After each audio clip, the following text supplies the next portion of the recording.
اشرح لي صدري ويسر لي أمري واحلل عقدة من لساني يفقهوا قولي. அஸ்ஸலாமு அலைக்கும் வரஹ்மத்துல்லாஹி வபரகாத்துஹு. நாங்க அஹ், நேத்தைய கிளாஸ்ல சோல்பரி அரசியல் யாப்ப ஆரம்பிச்சிருந்தோம்.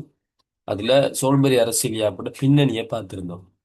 உங்களுக்கு திரும்ப ஒருக்கா ஒரு ரிவிஷனா சொல்றேன். நாங்க ஃபெஸ்ட்டுக்கு நொனமுறி யாப்போட குறைபாடு, நொனமுறி யாப்ப இலங்கை மக்கள் யாருமே திருப்திப்படல, எல்லாருமே அதிருப்தி பட்டாங்க. சிறுபான்மையின மக்களும் பிரதேசவாரி பிரதிநிதித்துவத்தை விரும்பல. கரையோர சிங்களவர்களும் அந்த பாராளுமன்ற முறையை கேட்டாங்க. கண்டி சிங்களவர்கள் சமஷ்டி முறையை கேட்டாங்க. அதே போல தேசிய காங்கிரஸ், சமதர்சி கட்சிகள் இவங்க இந்த நுணமுறியாப்பை மாத்த சொல்லி சில அறிக்கைகளை விட்டாங்க. இன்னும் சொல்ல போனா உலகத்தில் ஏற்பட்ட அரசியல் சூழ்நிலை, இந்தியாவுல சுதந்திர போராட்டம், பிரித்தானியாவுல ஆட்சி மாற்றம், இப்படி பல பல விஷயங்கள், இப்படியான அந்த சூழல்களால, காரணங்களால என்ன நடந்துச்சுன்னா நுணமுறி ஆப்பை மாத்தணும். மாத்திட்டு ஏன்டா இலங்கையில் யாரையுமே திருப்திப்படுத்தல, நாங்க இன்னொரு யாப் இளைஞர்களுக்கு கொடுப்போம் அப்படின்னு சொன்னாங்க. அந்த நேரத்துல தான் இளைஞர்கள் எல்லாரும் இருக்கும்போது அன்ட்ரூ கல்டிகெட்ங்கிறவரு ஒரு ஒரு நோமலான தற்காலிக ஒரு யாப்பு மாதிரி ஒன்று வரைஞ்சு கொடுத்தாரு. ஆனா அதை இளைஞர்கள் யாருமே ஏற்றுக்கொள்ளல, அதை நிராகரிச்சுட்டாங்க. எனவே பிரித்தானிய அரசாங்கம் சொன்னுச்சு, நாங்க உங்களுக்கு யாப்பு தாரோம், சரியா, உங்களுக்கு தரத்தா வேணும். ஆனா இப்ப இரண்டாம் உலக மகா யுத்தம் நடந்து கொண்டிருக்குது, நாங்க அதில் பிஸியாக இருக்கிறோம், எனவே கொஞ்சம் பொறுத்து கொள்ளுங்கன்னு சொன்னாங்க. இளைஞர்களும் பொறுமையா இருக்கிறோம்னு சொல்ற டைம்ல இந்தியாவுக்கு மட்டும் கிரிப்ஸ் ஆணைக்குழுவை யாப்பு கொடுக்கறதுக்கு அனுப்பினாங்க. இதே இளைஞர்கள் கேள்விப்பட்டு திரும்ப சண்டை பிடிச்சாங்க. அவங்கள எங்களுக்கும் அனுப்புங்க, எங்களுக்கும் ஒரு யாப்பு தாங்கன்னு சொல்லி சொன்னாங்க. எனவே பிரித்தானியர்கள் சொன்னாங்க, அப்படிலாம் திரையிலாது, உங்களுக்கு வேணும்னா நீங்களே ஒரு யாப் ஒன்றை உருவாக்குங்க. ஆனா என்ன, ஒரு நாட்டுக்கு வெளியான விஷயங்கள், வெளிவிவகார விஷயங்கள், அதெல்லாம் எங்கட கையில தான் இருக்கும். வெளிவிவகார விஷயமெல்லாம் எங்கட கையில தான் இருக்கும். நாங்க தான் யுத்தம் விஷயங்கள், அதாவது நாணய விஷயங்கள்னு, இப்ப அந்த வெளிவிவகார விஷயம் எங்கள்ட்ட தெரியும். உள்ளுக்கு வேண்டாம், ஒரு நாட்டுக்கு உள்ள நீங்க ஆட்சி செய்யறேன்னு சொன்னா நீங்க ஒரு யாப் ஒன்று உருவாக்குங்க என்று சொன்னாங்க. எனவே உடனே இலங்கையர்கள் ஒன்று சேர்ந்து ஒரு யாப்பை உருவாக்கினாங்க. ஆனா அதுல சிறுபான்மையினர்களையோ இந்திய வம்சாவளியினர்களையோ அவங்க கவனிக்கல. கவனிக்காம டக்குன்னு என்ன செஞ்சாங்கன்னா யாப்பை உருவாக்கி முடிச்சு எடுத்துட்டு கொடுத்தாங்க பிரித்தானியாவுக்கு. பிரித்தானியா கொடுக்கும்போது ரெண்டு விமர்சனம் வந்துச்சு. ஒன்று, சிறுபான்மையினர் சொன்னாங்க எங்கட நலன்கள் இதுல கவனிக்கப்படல. இந்திய வம்சாவளியினர் சொன்னாங்க எங்கட நலன்கள் கவனிக்கப்படல. எனவே இந்த விமர்சனங்களையும் மையமா வச்சு அவங்க என்ன செஞ்சாங்க, 1944 நடக்கிற இந்த எலெக்ஷனையும் தள்ளி போட்டுட்டு, சரியா, ஆம், சோல்பெரி ஆணைக்குழு அனுப்புறாங்க. அவங்க இலங்கைக்கு வந்து ஃபுல்லா ஆராய்ச்சி ஒன்று செஞ்சு பேப்பர்கள்லாம் எடுத்து அந்த செய்திகளை வாசிச்சு பார்த்து என்ன நடந்திருக்குன்னு பார்த்து சோல்பெரிங்கிற ஒரு யாப் என்ன செஞ்சாங்க, வரைஞ்சு கொடுத்தாங்க. அந்த யாப் இதை நாங்க நேத்து ஃபுல்லா படிச்சிருந்தோம். இதுதான் பின்னணி. இப்ப சோல்பர் ஆப் வந்துட்டு உங்களுக்கு தெரியும், ஒவ்வொரு ஆப் புதுசா வரும்போது அதுல சில விஷயங்கள், பழைய விஷயங்களும் இருக்கும், புதுசா சில விஷயங்களும் இருக்கும். ஆனா நீங்க டொனமூர் நல்லா விளங்கி இருந்தா, அதுக்கு முன்னால உள்ள ஆப்புகள் விளங்கி இருந்தா, சோல்பரி ஆப் ஈஸி, சரியா. அதாவது அந்த ஆப்ல இருக்கிற மாதிரி இந்த ஆப்லயும் சில சில புது விஷயங்கள் இருக்கு, அதை மட்டும் என்னன்னு தெரிஞ்சு கொண்டா போதும்.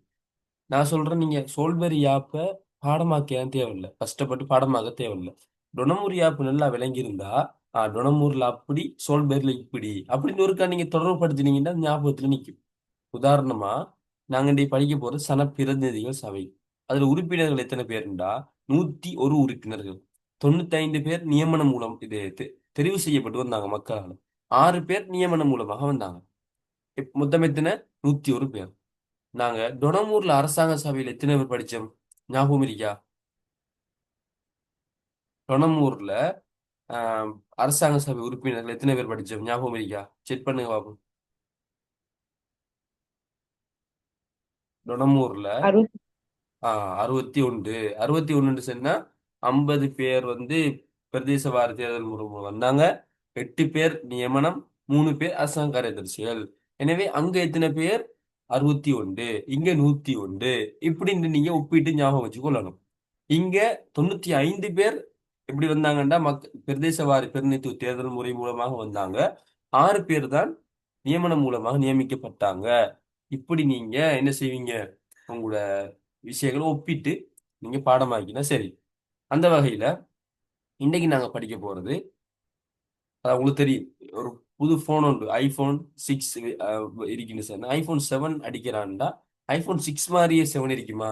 இருக்காது. அதுல எக்ஸ்ட்ரா வர 3 விஷயங்கள் இருக்கும். உதாரணமா, கேமரா கொஞ்சம் இன்னும் குவாலிட்டியா இருக்கும். சரியா? அடுத்து மெமரி இன்னும் கொஞ்சம் கூட இருக்கும். இதே மாதிரி தான் டொனமூர்ல இருக்கிற திருப்தி, அதிருப்தி எல்லாருக்கும் இருந்துச்சு தானே? எனவே தான் எத உருவாக்குறாங்க? சோல்பரிய உருவாக்குறாங்க. எனவே சோல்பரில கொஞ்சம் எக்ஸ்ட்ரா ஃபியூச்சர்கள் இருந்துச்சு. எக்ஸ்ட்ராவா சில விஷயங்கள் இருந்துச்சு. அதுல ஒன்றுதான் இந்த சனப்பிரதிநிதிகள் சபை, செனட் சபை 2யும் உள்ளடக்கிய பாராளுமன்றம். அதாவது உங்களுக்கு தெரியும், ஒரு நாட்டுல அரசாங்கம் ஒன்று இருக்குது. அதை நாங்க first unit, second unit, third யூனிட்லாம் படிச்சோம். அரசு அப்படின்னா அது ஒரு கப்பல் மாதிரி. அத செலுத்துற மாலுமி தான் அரசாங்கம் நாங்க படிச்சிருக்கிறோம். உயிர்ங்கிறது அரசுன்னு சொன்னா, அந்த உயிரை கண்ட்ரோல் பண்ற அந்த அத நிர்வகிக்கிறது மனித உடம்பு தான் அரசாங்கம் மாதிரி. சரியா? எனவே அரசுங்கிறதுக்கு கூறுகள் இருக்குது. நிலம், மக்கள், இறைமை, அரசாங்கம், சர்வதேச அங்கீகாரம் இதெல்லாம் இருந்தா தான் அது ஒரு அரசு. இலங்கை ஒரு அரசு. ஏன்னா நிலம் இருக்குது. அதுல மக்கள் வாழ்றாங்க. அது மட்டும் இல்ல, அதுக்கு ஒரு அரசாங்கம் இருக்குது. இப்ப அனுரகுமார் அரசாங்கத்துல இருக்கிறாரு. அவர் ஆட்சி செஞ்சு கொண்டிருக்கிறாரு. இறைமையும் இருக்குது. மக்கள் எல்லார்ட்டயும் இறைமை இருக்குது. எங்கள்ட்ட இறைமையை வச்சுதான் நாங்க அதை அவருக்கு கொடுத்திருக்கிறோம். நாங்க தான் அவரை தெரிவு செஞ்சிருக்கிறோம். சரியா? இது அரசாங்கம். இப்படி ஒரு அரசாங்கத்தை நாங்க எடுத்துக்கொண்டா அதுக்குள்ள 3 துறை இருக்குது. நாங்க 2ஆம் யூனிட்ல படிச்சோம். அரசியல் நிறுவனங்கள் என்று படிச்சோம். அதுல அரசாங்கம் படிச்சுட்டு அதுக்கு பிறகு ஒரு 3 நிறுவனம் பார்ப்போம். ஒன்று சட்டத்துறை, அதான் நாங்க பாராளுமன்றம், அடுத்தது அமைச்சரவை, அதே போல நீதித்துறை அப்படின்னா நாங்க பார்த்திருப்போம். எனவே இலங்கையில் ஒரு அரசாங்கம் இருக்குது. அந்த அரசாங்கத்துல சட்டத்துறை இருக்கும், நிர்வாகத்துறை இருக்கும், நீதித்துறை இருக்கும். டொனமூர்ல இருந்த சட்டத்துறை என்ன சொல்லுவோம்? டொனமூர்ல இருந்த சட்டத்துறை என்ன பெயர்?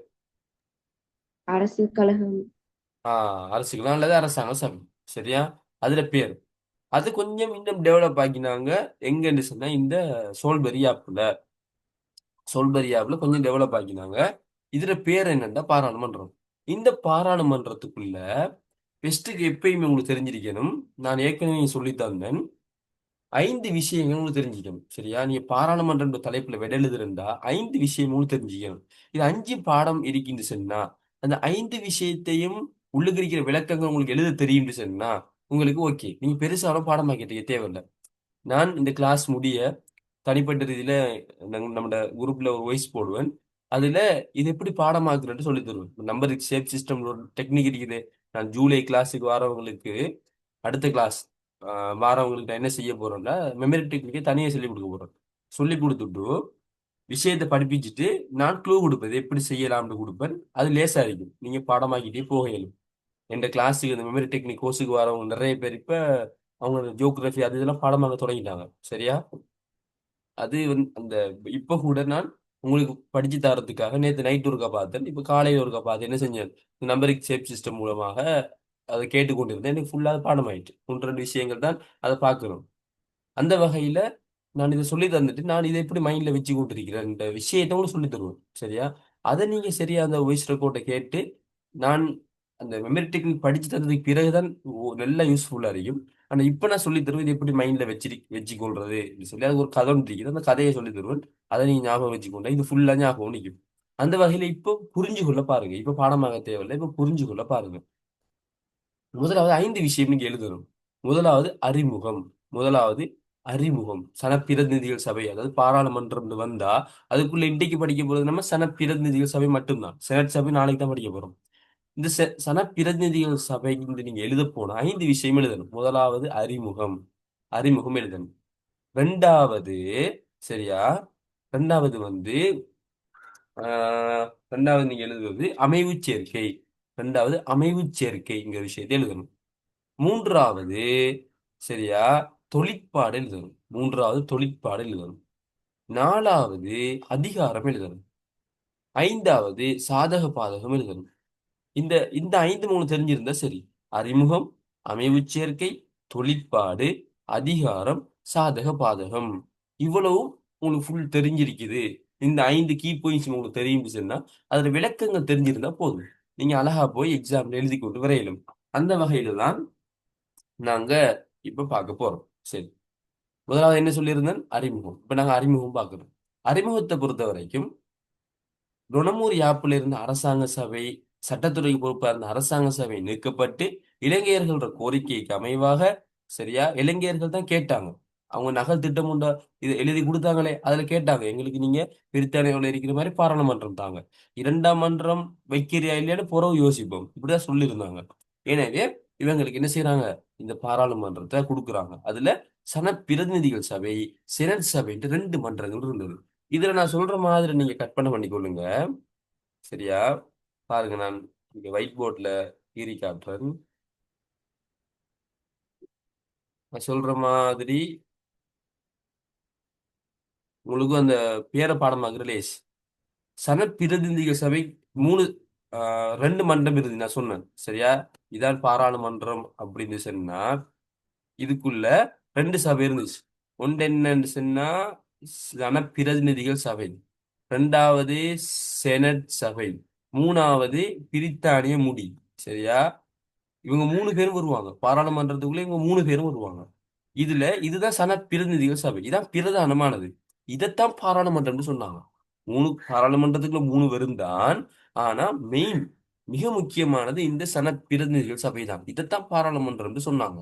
இதுக்கு இன்னொரு பேர் இருக்குது, கீழ் சபைன்னு ஒரு பேர் இருக்குது. கீழ் சபை, கீழ் சபைன்னு ஒரு பேர் இருக்குது. இன்னொரு பேர் முதலாம் மன்றம்னு ஒரு பேர் இருக்குது. முதலாம் மன்றம் இன்னொரு பேர் இருக்குது, அல்லது கீழ் சபை அப்படின்ட்டு ஒரு பேர் இருக்குது. பாருங்க, இந்த சனப்பிரதிநிதி சபை நான் கீழுக்கு கீழ் இருக்கு, அதனாலதான் கீழ் சபை, முதலாம் மன்றம் 2 பேர் இருக்குது. இது என்னன்னு சொன்னா செனட் சபை. இதுக்கு பேர் என்னண்டா மேல் மேல் மேல் சபை, அல்லது என்னன்னு சொன்னா இரண்டாம் மன்றம். இது முதலாம் மன்றம், இது இரண்டாம் மன்றம். அடுத்தது பாருங்க, இது மேலுக்கு இருக்குது, எனவே இது மேல் மன்றம். இப்படி இதுக்கு பேர் இருக்குது. அடுத்தது பிரித்தானிய முடி. இவங்க 3 பேர் தான் இளங்கட அந்த சட்டத்துறைங்கிற அந்த இதுக்குள்ள இருந்தாங்க. சரியா? அதுல இவர் பிரித்தானிய முடி அவங்க எல்லாரும் இலங்கட வெளி விவகார சம்பந்தமான விஷயங்களும் அவங்க தான் பொறுப்பு. இலங்கட உள்ளுக்கு நடக்கிற விஷயங்களுக்கு இலங்கையர்கள் பொறுப்பு.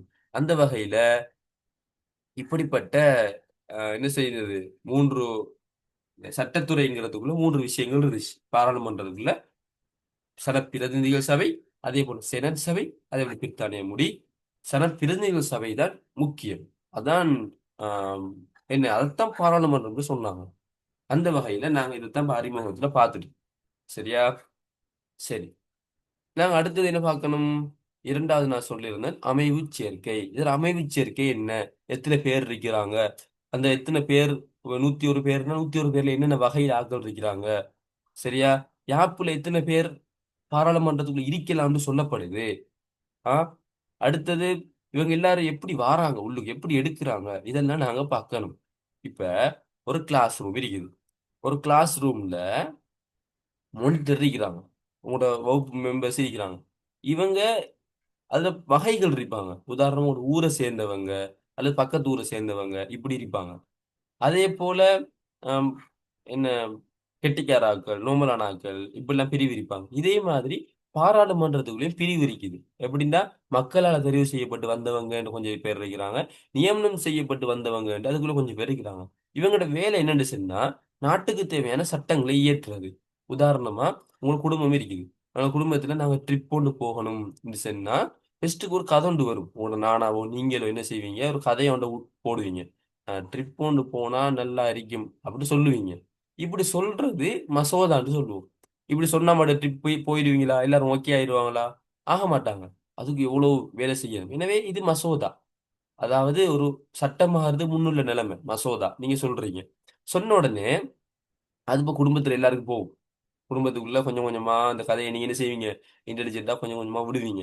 இட்டு எல்லாருக்கும் போனதுக்கு பிறகு நானா ஆரம்பிப்பாரு, அடுத்து தம்பி ஆரம்பிப்பாரு. சொன்ன உடனே வீட்டுல அதுக்குள்ள பேசுவாங்க. இப்ப சட்டம் உருவாக்கப்படுது. உருவாக்கப்பட்ட உடனே பெரும்பான்மையான ஆட்கள் சொல்லுவாங்க, ஓகே நாங்க ட்ரிப் போவோம். ட்ரிப் போய் கண்ணால் தானே, எனவே நாங்க ட்ரிப் கொண்டு போவோம்னு சொன்ன உடனே இப்ப அது சட்டமா மாறும்.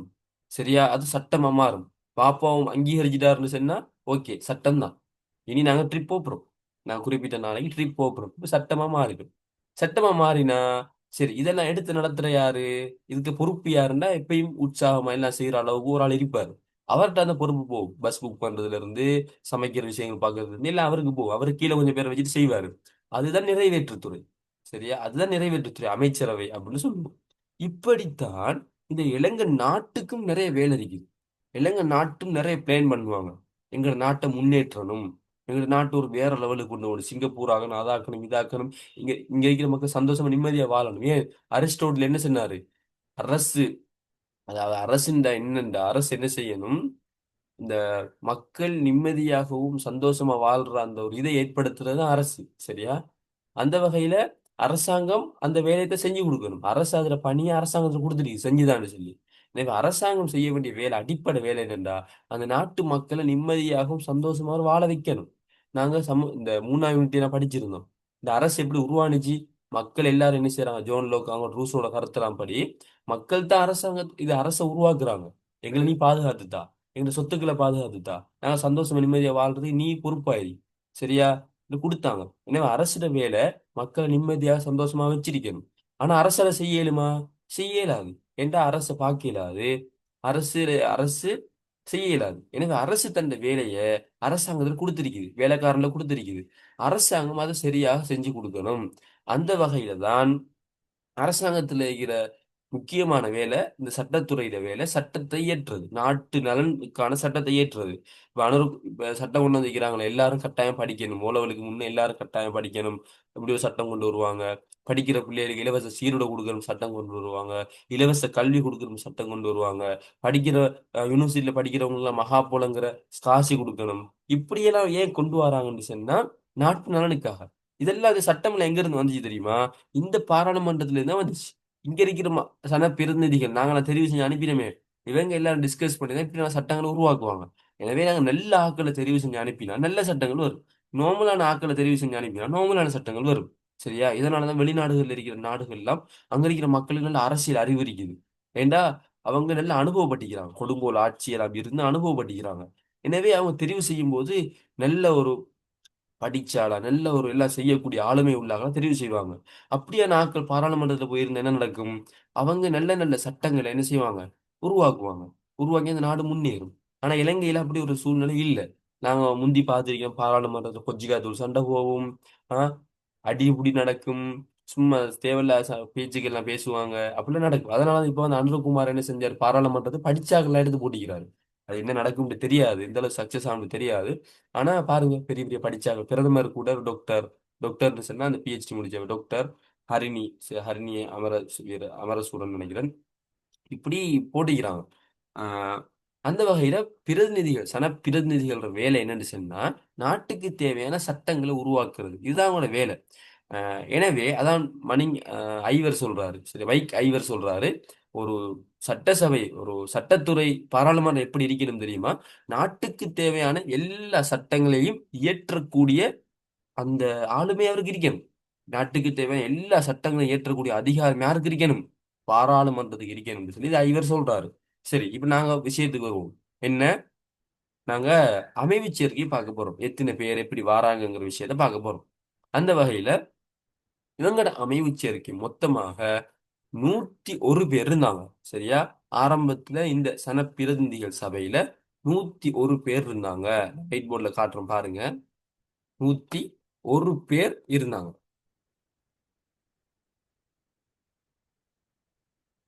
இது ஒரு பாராளுமன்றம் அப்படின்னு சொன்னா இதுல 101 உறுப்பினர்கள் இருந்தாங்க. இதுல 95 பேர் யார் தெரியுமா? இந்த பிரதேசவாரி பிரதிநிதித்துவ தேர்தல் முறை மூலமாக வந்தவங்க. இது இலங்கை அப்படின்னு சொன்னா இலங்கையை பிரிப்பாங்க. நான் ஏற்கனவே எல்லாம் சொல்லி தந்துகிறேன். இலங்கை எப்படி பிரிப்பாங்க? பிரிச்சா இதுல என்ன தனி அங்கத்தவர் தேர்தல் தொகுதி, அடுத்தது இரு அங்கத்தவர் தேர்தல் தொகுதி, பல்லங்கத்தவர் தேர்தல் தொகுதி இருக்குது. அப்படின்னா சில தேர்தல் தொகுதியில இருந்து அதாவது அது தனி அங்கத்தவர் தேர்தல் தொகுதியா இருக்கும். சரியா? இன்னும் சில இடங்கள்ல இருந்து அது இரு அங்கத்தவர் தேர்தல் தொகுதியா, இன்னும் பல அங்கத்தவர் தேர்தல் தொகுதியா இருக்கும். ஏண்டா சில இடங்கள்ல பள்ளின மக்கள் கலந்து வாழுவாங்க, அது அடிப்படையா வச்சு அது இருக்குது. அது என்னோட புறவனா விளங்கப்படுது. இப்ப இப்படி இலங்கைக்கு இந்த இடத்துல இருந்து இந்த இடத்துல இருந்து இப்படி வந்தவங்க 95 பேர் இருக்கிறாங்க. மிச்சம் இருக்கிற 6 பேரும் நியமனம் மூலமாக வந்தவங்க. போதிய பெரும்பான்மை கிடைச்சிருக்காது. எனவே சிறுபான்மை இனத்திலிருந்து நியமிக்கப்பட்டு வந்தவங்க. இதான் இவங்கட உறுப்பினர்கள் எண்ணிக்கை. சரியா? மொத்தம் 101 பேர் இருந்தாங்க. ஆனா யாப்புல எங்கேயும் சொல்லப்படல 101 பேர் தான் இருக்கணும்னு சொல்லி. யாப்புல சொல்லப்பட்டது எப்படின்னா, அந்த காலத்துக்குள்ள நடக்கிற மக்கள் கணக்கெடுப்பு இருக்குது தானே, மக்கள் கணக்கெடுப்பு. அதுக்கு ஏற்ற மாதிரி நீங்க என்ன செய்யுங்க, அந்த எண்ணிக்கை அமையும். இந்த வகையில 1947 அந்த டைம்ல நடந்த விஷயத்துல 121 உறுப்பினர்கள் தான் இருந்தாங்க. ஆனா பிற்பட்ட காலங்கள்ல 1959ல ஒரு மக்கள் கணக்கெடுப்பு நடக்குது. மக்கள் கணக்கெடுப்புல நடந்து, அதுக்கு பிறகு அது கொஞ்சம் எண்ணிக்கை கூடுது. 157 பேர் இந்த பிரதிநிதிகள் சபைக்கு வராங்க. அதுல 151 பேர் மக்களால தெரிவு செய்யப்பட்ட பிரதேசவாரி பிரதிநிதித்துவம் மூலம் ஒவ்வொரு பிரதேசத்திலிருந்து வந்தவங்க. மொத்தம் எத்தனை பேர்? 151 பேர். 6 பேர் நியமிக்கப்பட்டவங்க. அப்ப மொத்தம் 157 பேர் இருந்தாங்க. சரியா? எனவே சொல்லுங்க. உறுப்பினர்களோட எண்ணிக்கை விளங்கிட்டா? சோல்பெரி யாப்புல சனப்பிரதிநிதிகள் சபையில நாங்க அமைவுச் சேர்க்கையை பார்த்துக் கொண்டிருக்கிறோம். அதுல உறுப்பினர்களோட எண்ணிக்கை எத்தனைன்னு சொல்லியிருந்தேன். 101 ஆரம்பத்தில் இருந்தாங்க. பிறகு 1959 நடந்த அந்த மக்கள் கணக்கெடுப்பு பிறகு அந்த அதாவது வாக்காளர்கள் யார் யார் மக்களை கணக்கெடுத்து தொகையில கணக்கெடுத்து அவங்க ஒரு இது ஒண்ணு செய்வாங்க. இப்ப வாக்காளர்கள் கூடியிருக்குது அப்படிலாம் செய்வாங்க. சரியா? இந்த அடிப்படையில் 151 பேர் ஆனாங்க. 151 பேர் ஆனாங்க. அடுத்தது 6 நியமன உறுப்பினர்கள். மொத்தம் 157 பேர். இந்த எண்ணிக்கை விளங்கிட்டா?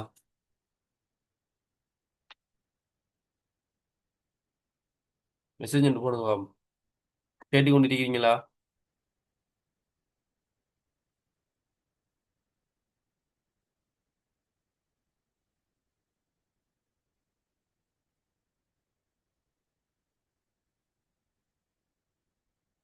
சரி. அப்ப நாங்க அமைவுச் சேர்க்கையில உறுப்பினர்கள் எண்ணிக்கை பார்த்துட்டோம். இவங்க எப்படி வந்தாங்க? 101 பேர் இருக்கிறாங்க பாராளுமன்றத்துக்குள்ள. சனப்பேரணிகள் சபையில இருக்கிறாங்க. எப்படி இவங்களை செலக்ட் பண்ணி எடுத்தாங்க?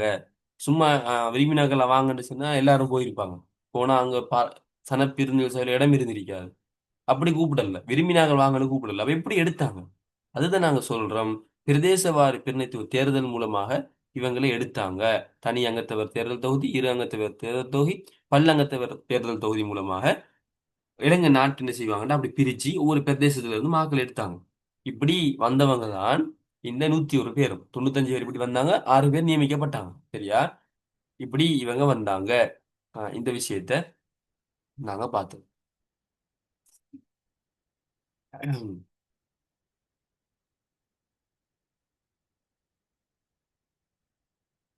சரி.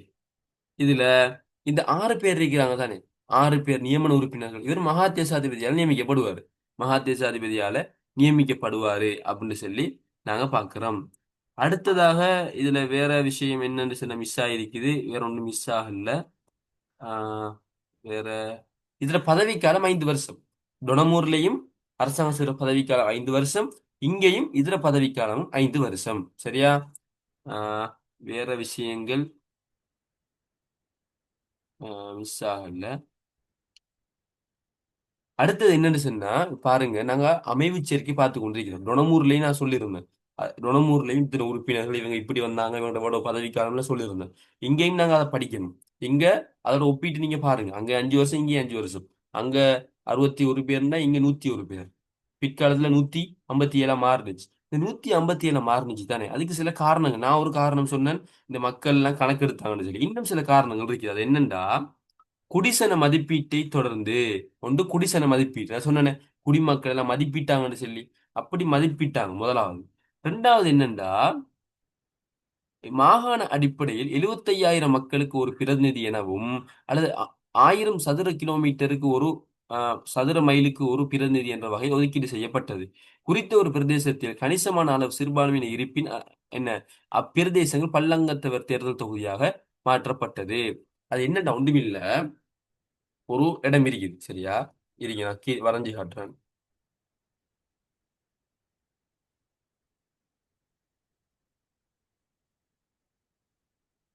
சரி, இது இலங்கைன்னு வைங்களேன். இது இலங்கை. இந்த இலங்கை என்ன செஞ்சாங்கடா, பிரிச்சாங்க. பிரிச்சாங்க. இப்படி பிரிச்சுட்டாங்கன்னு வைங்களேன்.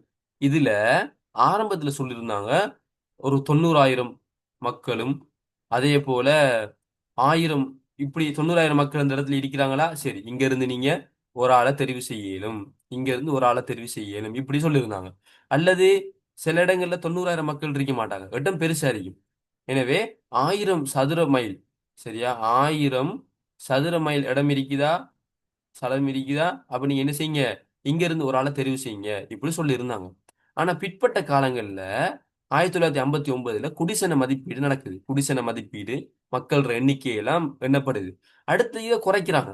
என்ன செய்யறாங்கன்னா, 75,000 பேர் இருந்தா நீங்க என்ன செய்ய இயலும், ஒரு ஆளை எடுக்க இயலும் இப்படி சொல்றாங்க. சொன்ன உடனே என்ன நடக்குது, சரியா? ஓ, 75,000 பேர் இருந்தா எடுக்க இயலும்னு சொன்ன உடனே இப்ப என்ன நடக்கும், ஆட்டோமேட்டிக்கா உறுப்பினர்கள் எண்ணிக்கை கூடும். இதை குறைச்சாங்கண்டா அங்க குறைய குறைய பேர் இருக்கிறவங்க இந்த தெரிவு செய்யப்பட்டாங்கன்னு சொன்னா பாராளுமன்ற எண்ணிக்கை கூடும். இந்த வகையில தான் 151 பேராக அது அதிகரித்தது. நாங்கள் 6 நியமன உறுப்பினர்கள், அப்ப மொத்தம் 157 பேர். சரியா?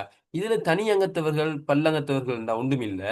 இதுல உதாரணமா இந்த இடத்துல வைப்போமே, இந்த இடத்துல சிங்களாக்களும் இருக்கிறாங்க, முஸ்லிமாக்களும் இருக்கிறாங்க, தமிழாக்களும் இருக்கிறாங்க. இப்ப இந்த இடத்துல இருந்து ஒரு ஆள் தான் தெரிவு செய்யறேன்னா யாரை தெரிவு செய்யற, சிங்களாலயா, தமிழாலயா, முஸ்லிமாலயா?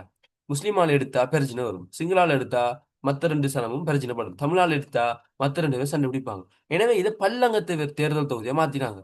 பல்லங்கத்தவர் தேர்தல் தொகுதியா மாத்தி, சரி இதெல்லாம் ஒரு 3 பேர் எடுக்கிறோம் அப்படின்னா, முஸ்லீம்ல இருந்து ஒரு ஆள், இங்க இருந்து ஒரு ஆள் அப்படி எடுக்கிற மாதிரி இதை செஞ்சாங்க, வடிவமைச்சாங்க. சரியா? எனவே இதுதான் அமைவு சேர்க்கை. இது வழங்கிட்ட அமைவு சேர்க்கை. 101 பேர் ஆரம்பத்துல, பிறகு அது 157 பேரா மாறுது. அது 151 பிரதேச வாரி மூலம் தெரிவு செய்யப்பட்டவங்க, 6 பேர் நியமன உறுப்பினர்கள். இவங்களோட பதவிக்காலம் 6 வருஷம். இவங்க பிரதேச வாரி பிரதிநிதித்துவ தேர்தல் முறை மூலமாகத்தான் உள்ளுக்கு வந்திருக்கிறாங்க. இந்த அமைவு சேர்க்கை விளங்கிட்டா, அதாவது உங்க கிளாஸ் ரூம்ல 30 பேர் இருக்கிறாங்க. அதுல ஒரு மானிட்டர், அதுல சாய்ந்தமரத்தை சேர்ந்தவங்க இத்தனை பேர், கல்முனையை சேர்ந்தவங்க இத்தனை பேர், சரியா, அதுல பணக்காரர்கள் இத்தனை பேர், இப்படி நாங்க படிக்கிற மாதிரி பாராளுமன்றத்துல இத்தனை பேர் தான் படிச்சு தந்திருக்கிறோம். இது உங்களுக்கு விளங்கிட்டா? திரும்ப சொல்லவா? சொல்லுங்க, திரும்ப சொல்லவா? அடுத்ததுக்கு போமா?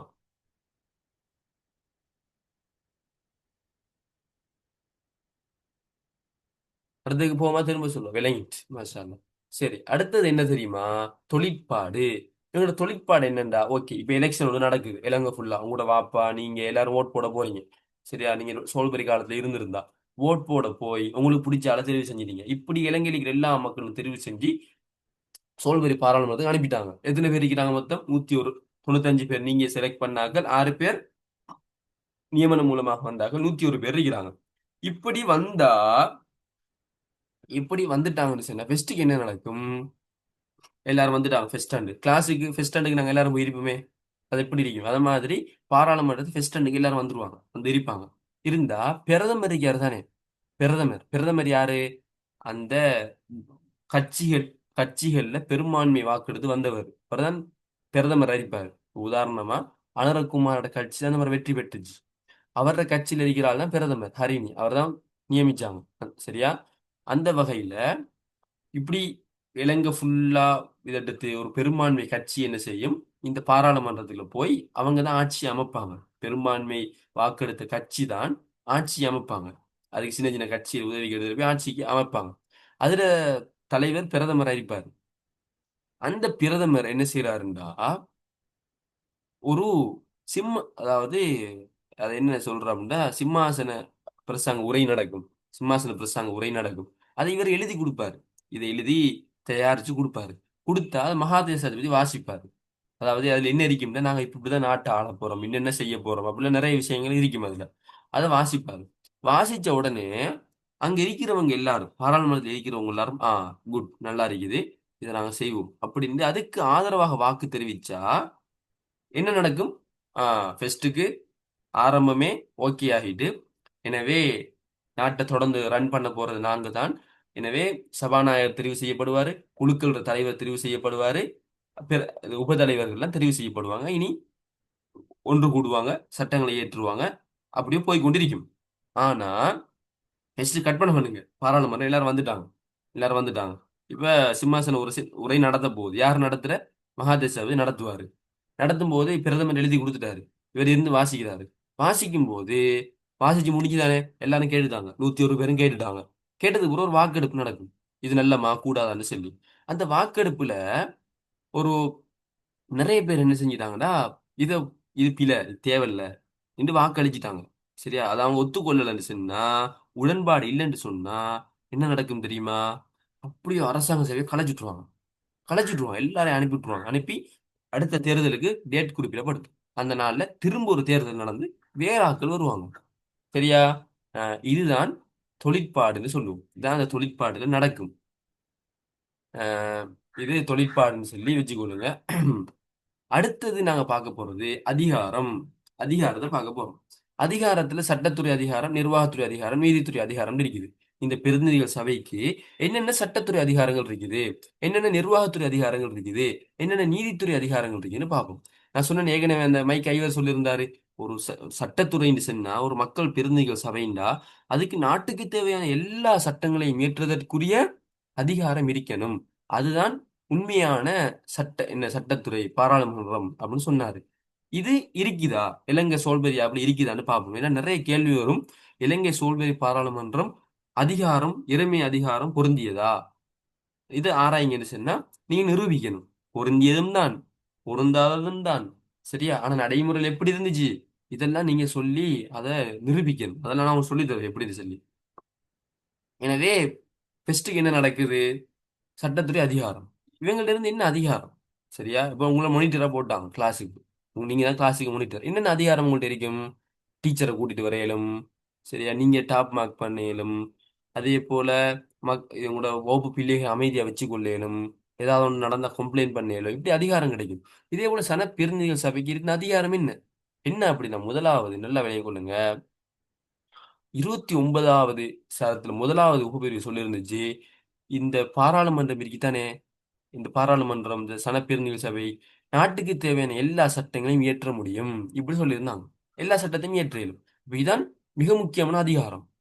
சரியா? இப்ப யோசிக்கிறாங்க, இலங்கை மக்கள் எல்லாருமே பட்டினி இது இலங்கையில இருக்கிற எல்லா ஸ்கூலுக்கும் ஃப்ரீயா சாப்பாடு கொடுக்கணும். இந்த ஒரு சட்டத்தை இயற்றினா எல்லாருக்கும் ஃப்ரீயா சாப்பாடு கொடுக்கலாம்.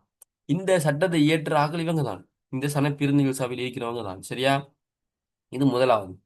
2வது அவங்கள்ட்ட இருந்தது என்னன்னு சொன்னா, செனட் சபைன்னு ஒன்று இருக்குதானே, செனட் சபை செய்ய முடியாத இவங்க மட்டும் செய்ய முடியுமான ஒரு விஷயம் இருக்குது. அதுதான் நிதி சம்பந்தமான சட்டங்கள், நிதி மசோதாக்கள். நிதி சம்பந்தமான சட்டங்களை இவங்களால மட்டும்தான் இயற்ற முடியும். இந்த சனப்பிரதிநிதிகள் சபையால காசு சம்பந்தமான விஷயங்கள். 3வது என்னண்டா, இவங்களை இயற்ற முடியும் தான். ஆனா 29ஆம் சரத்து 2வது உபபிரிவு அந்த சிறுபான்மையினர்கள் நலன்களை பத்தின ஒரு இது அந்த யாப்பு பேசுது. இதுக்கு எதிராக இவங்களால சட்டம் இயற்ற முடியாது. மத்தபடி அது குறையில வரும். அதை நான் பிறகு சொல்லித்தாரேன். இப்படி இவங்களோட அதிகாரம் இருக்குது. வேற அதிகாரம் என்ன அப்படின்னு சொன்னா, ஆம், சட்டத்துறை ரீதியாக இது நாங்க பார்க்கிறோம். நிர்வாகத்துறை ரீதியாக இவங்களுக்கு இருந்த அதிகாரம் அமைச்சரவை இருக்குதானே, அதுல உறுப்பினர்கள் இருந்தாங்க, அதுக்கு பிரதமர்லாம் இருந்தாங்க. 10 பேர் கொண்டதுன்னு நினைக்கிறேன். இந்த அமைச்சரவைக்கு பிரதமரை தெரிவு செய்யறது இவங்க தான். அமைச்சர்களை தெரிவு செய்யறது இவங்க தான். சரியா? பாருங்க, ஒரு நாட்டை நான் சொன்னேன் குடும்பத்துல ட்ரிப் போறதுக்கு ஒரு ஐடியா வருது. எல்லாம் முடிவெடுத்தீங்க. ஆனா அதை நடைமுறைப்படுத்த ஒரு தைரியம் தானே, ஒரு ஆள் ட்ரிப்பா தானே. அதே மாதிரி தான் எங்க அரசாங்கத்திலையும் சட்டசபையில இந்த பாராளுமன்றத்துல ஒரு சட்டம் ஒன்று எடுத்துட்டாங்கண்டா, ஒரு முடிவு ஒன்று எடுத்துட்டாங்கன்னா நடைமுறைப்படுத்த ஒரு டீம் இருக்கும். அதான் இந்த அமைச்சரவை. சரியா? இந்த அமைச்சரவை இருக்கிற பிரதமரை தெரிவு செய்யறது, அதே போல அமைச்சர்களை தெரிவு செய்யறது இவங்க தான். யாரு? இந்த சனப்பிரதிநிதிகள் சபை. இங்க இருந்து தான் அங்க அமைச்சர்களே போவாங்க. செனட் சபையில இருந்து ஒரு 2 பேர் தான் போவாங்க. நீதி அமைச்சர் ஒரு ஆள், இன்னொரு ஆள் போவாங்க. இங்க இருந்து தான் மிச்ச அமைச்சர்லாம் போவாங்க. சனப்பிரதிநிதிகள் சபையில இருந்து. அது ஒரு அதிகாரம். அடுத்தது அந்த அமைச்சரவை நம்பிக்கை இல்லாம செயற்பட்டா, நம்பிக்கையில்லா பிரேரணை கொண்டு வந்து ஒருத்தனை பதவி நீக்குற அதிகாரமும் இவங்களுக்கு இருந்துச்சு. பாருங்க எவ்வளவு அதிகாரம் சொல்லி. அது இருந்துச்சு. அடுத்தது இவங்களோட வரவு செலவு திட்டங்கள் இங்கதான் கொண்டு வரப்படும். இங்க தோல்வி அடைஞ்சா அவங்கள கலைச்சிடுவாங்க. இப்படிப்பட்ட அதிகாரங்கள்லாம் இவங்கள்ட்ட இருந்துச்சு. அதே போல நீதித்துறை தொடர்பான அதிகாரம், உயர் நீதிபதி அவங்கள பிழை செஞ்சு அவங்கள பதவி நீக்கிறதுக்கான பிரேரணை கொண்டு வர அதிகாரம் இவங்கள்ட்ட இருந்துச்சு. சனப்பிரதிநிதிகள் சபையில கொண்டு வராங்க. இவர் சரியில்லை, இவரை நீக்கும்னு சொல்லி அங்க அங்கீகரிக்கப்பட்டுச்சுண்டா அவரை பதவியை விட்டு நீக்கிடுவாங்க. அப்ப இப்படிப்பட்ட அதிகாரங்கள் இவர்கிட்ட இருந்துச்சு. சரியா? இதான் நோமலான அதிகாரங்கள். இன்னும் சில தெரியாது, நீங்க நோட்ஸ்ல வாசிச்சு பாருங்க. எனவே இப்ப ரெக்கார்டிங் முடிய போகுது 1 மினிட்டால. திரும்ப ஒரு லிங்க் அனுப்புறேன். திரும்ப கட்டாயம் வாங்க. இன்னும் கடைசி துண்டு அஹ், கடைசியாக சாதக பாதகம் இருக்குது. அதை நாங்க பார்த்துட்டு முடிப்போம்.